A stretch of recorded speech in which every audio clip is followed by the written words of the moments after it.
All right, man. So what's Colorado / Boulder all about? Well, for me, it's all about music. I play in a band here. Nice. And perform and tour based out of Boulder, all the way up to the Northwest and back. Sick, dude. What band? The Holden Young Trio. Oh, sick, dude. Yeah. But I think Boulder itself is more about being connected with nature and getting all the things that you need in life, too.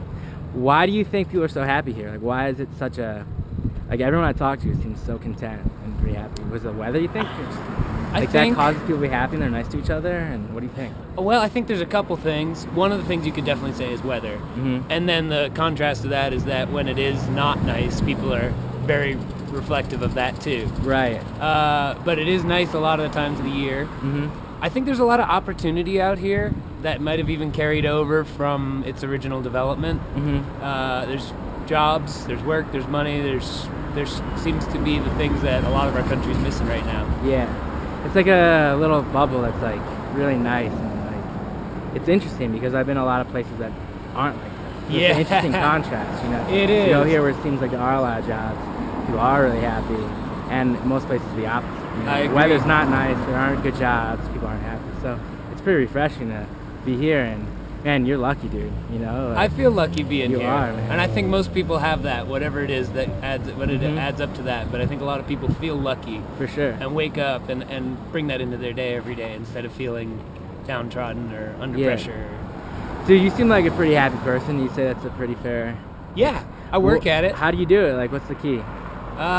Doing what you think you should do and not some sort of general perception of what you think you should do. Whether that's your immediate family, your friends, your relatives, or our bigger society as a whole. That's not important. What's important is what you do. It's what's your own life. You know? Like, it'd be a tragedy if you woke up one day and you realized you weren't doing what you wanted to do. And most people feel that way Every day, and they feel like there's no option. And there's so many options, you know. And I've broken ties with jobs and done every shitty job to get to where I'm at, but now I'm actually somewhere that I want to be, and it's not rich and famous, but it's doing what I want to do. Yeah, and I mean, it'd be cool if everyone kind of had that whole philosophy. I think everything would work a lot better, and there'd be a lot less overuse, there'd be a lot less overconsumption, if people just focused in on what they really wanted to do and let go of those pressures that they've put on themselves, but other groups put on themselves too. Yeah.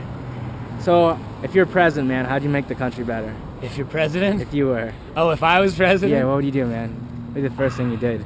Jeez. Do anything. I know that's a hard one. It is a hard one. Or what would you like to see, you know, change with our country in 10 years from now? I'd like us to form more communities, smaller communities that we don't feel like we need to get on a plane.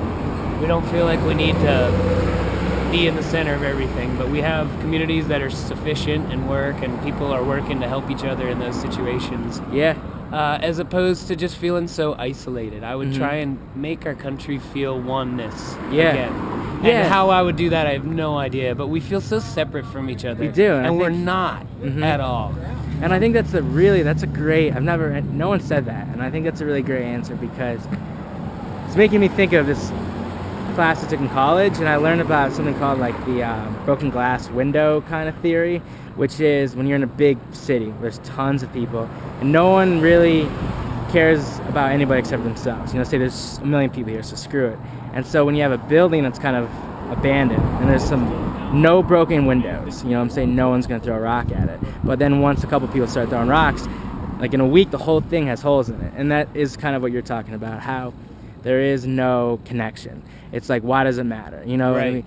It's like no one is kind of, what's the word I'm looking for? Responsible for the other people. And you know what I mean? So yeah, and I think if we I felt that, I think responsibility is a good word. Yeah. If we felt more responsible for the people around us, even the strangers, I think that might start happening on its own. Yeah. Instead of, oh well, if I can get this much for me, then I can help. Yeah. As opposed to, what could I actually do to help right now? Which is where a lot of people are at with their jobs, with their lives, with their, you know, their humanitarianism is, well, I can do that, but first I have to do this, and this for me. Yeah. Instead of just kind of having a more open approach, more developed, open sense of who we are and what we're trying to get. For sure, man. Awesome, dude. Well, thanks so much for talking to me, man. No problem. It was a pleasure. Yeah. And, look up our band sometime. yeah. We got all sorts of free music. I will, online. man. And check out my website. It's called Hobo Odyssey. I'll throw the video up there. Hobo Odyssey. Okay, like cool. Hobo Odyssey. I'm hitting the computer right now, so All right, man. Take care, bud.